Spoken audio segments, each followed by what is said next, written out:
સુરતની વાત સુરતના પાંડેસરામાં મહાનગરપાલિકાની ગંભીર બેદરકારીના દ્રશ્યો સામે આવ્યા છે। વોર્ડ નંબર 28માં બાકડા ખાનગી ટેરેસ પર જોવા મળ્યા। લોકોની સુવિધા માટે મૂકેલા બાકડા ખાનગી ટેરેસ પર મુકાયા હતા। બાકડા ટેરેસ પર કઈ રીતે પહોંચ્યા તે સવાલ થઈ રહ્યો છે।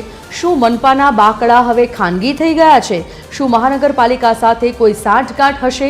જેવા સવાલો હાલ તો ઉપસ્થિત થઈ રહ્યા છે।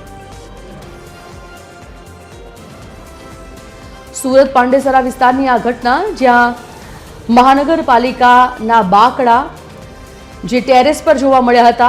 મનપાની આ ગંભીર બેદરકારી। વોર્ડ નંબર 28ની આ ઘટના બાકડા ખાનગી ટેરેસ પર જોવા મળ્યા હતા, જેનો વિડીયો બહાર આવતા જ સવાલ ઊભા થઈ રહ્યા છે કે લોકોની સુવિધા માટે જે બાકડા મૂકવામાં આવ્યા હોય એ બાકડા ટેરેસ પર આવ્યા ક્યાંથી?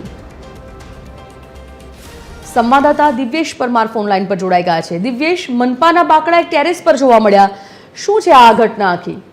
સંજયની, આ જે પ્રકારે સુરત શહેરની વાત કરીએ તો સુરતમાં લોકોને બેસવા માટે અને આરામ કરવા માટે શેરીઓની અંદર અને ગલીઓમાં અને જાહેર રોડ પર આ પ્રકારના બાકડા મૂકવામાં આવતા હોય છે, જેથી કરીને શહેરીજનો જે છે તેમાં શાંતિથી બેસી અને થાક ઉતારી શકે। પરંતુ જે પ્રકારે સુરતના વોર્ડ નંબર 28માં પાંડેસરા વિસ્તારમાં આ બેસવાના જે બાકડા છે તે ટેરેસ પર જોવા મળ્યા હતા। આ એક વખત નથી, અગાઉ પણ આ પ્રકારના કિસ્સાઓ સામે આવ્યા છે કે લોકોની સુખાકારી માટે જે મૂકવામાં આવેલા બાકડા હોય છે કે જે કોર્પોરેટર અને ધારાસભ્યની ગ્રાન્ટમાંથી ફાળવવામાં આવતા હોય છે, તે બાકડા લોકોની જે ટેરેસ છે ત્યાં જોવા મળતા હોય છે। એટલે એકંદરે કહી શકાય કે લોકો માટે જે બેસવામાં મૂકવામાં આવેલા જે બાકડા છે તે લોકો ખાનગી ઉપયોગ માટે લઈ રહ્યા છે। ત્યારે હવે આ બાકડા જે મૂકનાર છે તેની સામે કઈ પ્રકારની કાર્યવાહી કરે છે તે જોવું રહ્યું।